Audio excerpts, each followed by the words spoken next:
Amen.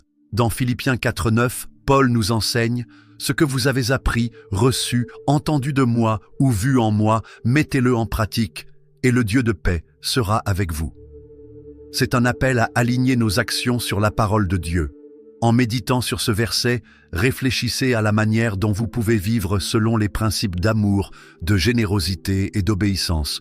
Lorsque vous mettez ces principes en pratique, vous invitez la paix de Dieu dans votre vie et vos finances. Jésus déclare dans Luc 18:27 « Ce qui est impossible aux hommes est possible à Dieu ».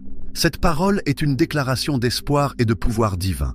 Peu importe à quel point votre situation financière semble désespérée, Dieu a le pouvoir de la transformer. Priez avec audace en utilisant ce verset. « Seigneur Jésus, tu as dit que ce qui est impossible aux hommes est possible à Dieu.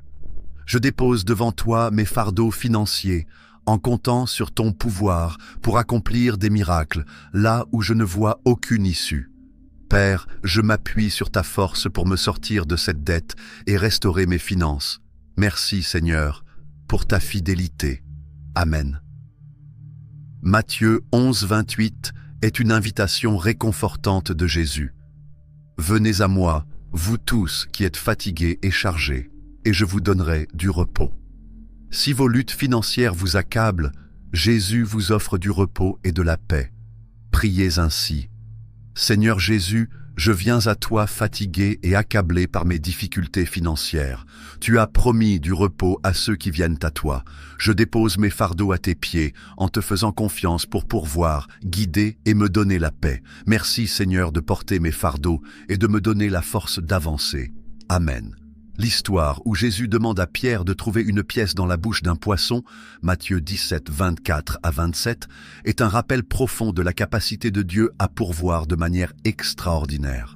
Si Jésus pouvait pourvoir pour l'impôt du temple d'une manière aussi miraculeuse, il peut certainement répondre à vos besoins. Priez avec assurance. Seigneur Jésus, de même que tu as pourvu à Pierre par une pêche miraculeuse, je te fais confiance pour pourvoir à mes besoins en ce moment critique.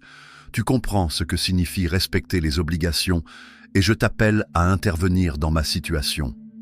Que ton pouvoir miraculeux apporte la percée financière dont j'ai besoin. Je mets ma confiance en ta provision et je te donne toute la gloire.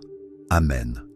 Rappelez-vous, le principe biblique de semer et de moissonner s'applique même dans les moments les plus difficiles. Lorsque vous faites un pas de foi, même lorsque les ressources sont limitées, vous plantez une semence pour votre percée. Investir dans ce guide, l'Alliance financière, comment bâtir un pacte avec Dieu pour éliminer